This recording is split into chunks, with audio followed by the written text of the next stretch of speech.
young coach, you probably didn't foresee having to deal with what you've had in the last 8 weeks. How have you got through it and how are you feeling? No, I'm feeling really good. It's been, it was obviously a tough period for everyone. A lot of people in the community going through some really tough times, and the boys and our staff and coaches have done it pretty tough. But to get back on Monday was a really good feeling. It's really pepped up everyone, I suppose, across the board. So, look, we're really excited to be here and looking forward to the next couple of weeks in preparation for round 2. How did you feel when you first got to the players? Are they tuned in and their mindsets where you expected them to be? Yeah, we're really proud of how we went about it over the break. We really prioritised engagement with our players and staff and making sure they stayed connected to the club and connected to each other. So we were really keen to get that up and going in terms of our schedule. So when they came back, they're really clear on expectations and what was necessary for them to prepare for Monday. And they came back and they looked great. It was a fantastic day, and the guys trained really well. They looked excited. They looked sharp. So I couldn't be more pleased. I know you said in pre-season they'd almost kept you away from the club. How did you go yourself, sort of not having footy day to day and not being at the club through the last 8 weeks? It was very tough. It's very tough when you live and breathe it, as we do in this industry, and to be away from the club, away from our people essentially every day. It is tough, but we made the best of it. Made the most of the opportunities we had together and online, and it's an interesting concept being online all day. But I was really pleased, and we kept in touch, and the guys are prepared and ready to go. So it made it a lot easier knowing that in the last couple of weeks there was a bit of light at the end of the tunnel. So yeah, it wasn't too bad. Did you pick up any new hobbies or anything? New hobbies for me, with a 5-year-old and a 3-year-old as of yesterday, there was no time for that. It was the players, the staff, and the 2 boys. So it was, I was kept pretty busy. Yeah. You haven't got long. What do you focus on more than anything else in your 3.5 weeks? Yeah, we've put a bit of time into the program and what it looks like. It's obviously a short amount of time. It's not ideal, but you make the most of it. And we think we've put together a program that'll get us ready for round 2. The next week is full contact, so the boys are ready to get into that real quick. But we're really happy with what it looks like for us. Now it's about execution and getting the feel of bodies around us next week and what that looks like. Getting back into our game plan and how that sets up, and we're really excited and really keen to get underway. Our boys are chomping at the bit, so I couldn't be more happy with where we sit and our preparation leading up. Do you have to step them through contact, ease them into it? At NRL, they had kind of a few soft tissue injuries and the rest of it. Can you learn from them that you kind of just can't go full on Monday? Yeah, I think we have to be really smart about it. Even this week, we've got a bit of a slow build-up, making sure that the guys are acclimatised. They've been doing some really big sessions, so we're really happy with where they're situated. But we do have to be mindful that it is different, especially even in groups of 7 and 8. Now we have to be mindful of what that looks like and make sure the guys are pulling up well, and then adjusting and being fluid with our program as we go. But next week, yeah, we'll start off a bit slow, but it's going to be hard to keep them back. Rhyce, have you spoken to sort of a group of, there's probably, I guess, 10 or 15 players who are pushing for a spot in the best 22 who, say, didn't play round 1. Yep. Have you spoken to them about how they can approach this next 3-4 weeks and then how they can, I guess, continue to press their case to get into the team? Because that's obviously a tricky scenario for you and for them.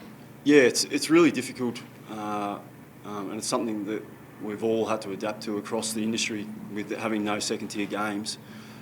Training form is the only form, really. So we explain that to the guys that this is a really important week, not only for preparation, but to show where you're at and show what you want to achieve, and there are spots up for grabs. We've got a number of players that are really pushing, and that's good. It's a really good environment. It's the environment we wanted to create, competition for spots, and over the next 3 weeks, hopefully some guys really put their hand up and start pushing, because, as I said, training form's the only form we've got to go on so far. Two assistants remain on stand down. Can you take us through how the club arrived at that decision and why those two out of anyone else? Yeah, I think it's been a really difficult time, as I said, across the industry for everyone, and obviously we've been forced to make change and make decisions on people based on the guidelines we've been provided. So it was a really hard time for everyone, and making those decisions. It was based on what's best for the footy club right now, and understanding that everyone's making those decisions, and I'm not shying away from that. I've got to make the decisions what's best for our footy club and what the footy club needs right now, and I feel as though I've done that, and there's always going to be collateral damage from that. So those guys will remain stood down for this period of time, and what the future looks like, we're not quite sure, and we'll wait until the AFL give us some more information on what that looks like going forward. We've seen other clubs standard development coaches, they're more inexperienced. You see, Brendan, for example, who's just new into that role. Yep. Is it part in, given the experience you've got in Gavin in that role, that force you make those other calls, given the experience you've got to get within the coaching ranks to take that on? Yeah, it plays a part, but we've just got to make decisions on what's best for our footy club, and getting back to those decisions, we've got to make sure that everyone understands that everyone's different, every club's different, and we've got some people that have got a bit more experience, but also we've got to make sure we're making decisions across the whole staff. We've got to fill 25 roles, and we've got to cater for what's best for our players, and that's what we've done. And it's disappointing for a few people, and we'll support them as best we can at this stage, but we've got to make decisions for now and our players. Gavin Brown, was it that footy teaching and just the fundamentals that he'd be so knowledgeable of? Is that what probably drew you to getting him back involved with line coaching and the more day-to-day coaching? I think with Brownie, he's a fantastic AFL person. He's been in the industry a long time, along with a lot of our guys. But with Brownie, he's just a great person. He's a great support for me. He's got great knowledge and experience, and he's someone that he means a lot to me, and he's supported me so much so far. So yeah, that's one of the reasons he was kept on. Do you ever take on interchange numbers and a bit of talk that we need more? Yeah, I'm a bit of a traditionalist in that regard, but so I think I'm pretty happy with where it sits right now, with the 4 on the interchange. Shorter quarters, that's a bit of a change. Still with the 90 rotations, I'm happy with where it sits in terms of 4 on the bench. How's the skipper returned, and how's his fitness after round 1? Yeah, no, he's going really well. I think he's in a better position than he was going into round 1. He had an interrupted pre-season. He's had the chance to rehab his knee, and been running for a good 4 or 5 weeks now, which is a little bit longer than he had going into round 1. So I'm really pleased with where he's at. He trained fully yesterday, trained really well. Haven't seen him yet this morning, but hopefully he's pulled up well and we can go again on Friday. Does that change? Does that change thinking on Jack positionally? If he's a better Nick, does that mean you can play more midfield minutes? Oh, we'll see how we go. He's had one training session. I'm really keen to see how he looks. He's a vital player for us. He's the captain of our footy club, and we'll give him every opportunity in the role that we think is necessary. But I'm really happy with how he's come back. He's put in a lot of work. He's been really diligent, and I didn't expect anything less. And the way he moved yesterday, I'm really pleased.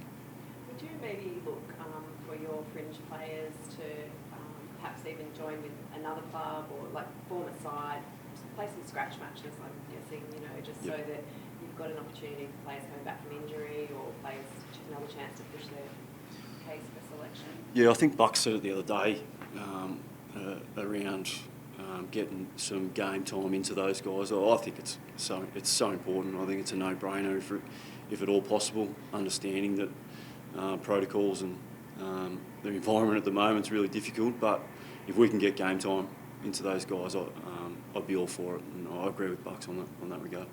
Sure, just on the interchange. So do you like the survival of the fittest nature of it? Back your program to keep your players on the park and rehab them better during the week than the others, and maybe you not have that luxury of other levers to pull? Yeah, as I've said before, I'm a real traditionalist in that regard. I like keeping the game as sound as it is, and it's been a fantastic game for so long. I think the changes that have been made over the last 10 years to get it to this point have been great, and I love the game the way it's played now, and I'm happy with where it sits. So as I said before, I'd like to keep 4 on the bench. Whether it suits us or not, I'm not sure.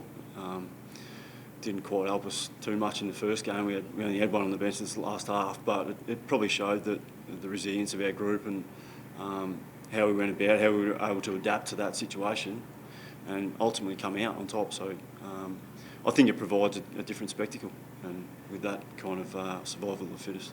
You a night grand final man? I don't care when it's played as long as we're there, mate. Have you got an update on Luke David Jr. for us, how much he did through the last few weeks and what the plan is for the next few weeks? Yeah, no, he's progressed really well. He's come back in pretty good nick. Obviously, he had some groin soreness going into the break. Took a little while to get going. We'll make sure we're really cautious with him. He's a vital piece in our puzzle moving forward. So we want to make sure he's going well, and he did all right yesterday. He'll progress as we go. I think we spoke about before the progression in our training, and I think with those guys from rehab, we've got to make sure we do it right, because it is different coming from that period. They've been training and rehabbing by themselves essentially. Now they get into a different environment where he pushed a little bit more. So we just got to make sure we're all across that and going by the way he feels. But he's moving well. Do you think he'll play in the first month of the season? I think it's too early for us to tell at the moment. We'll obviously get an indication over this week moving forward.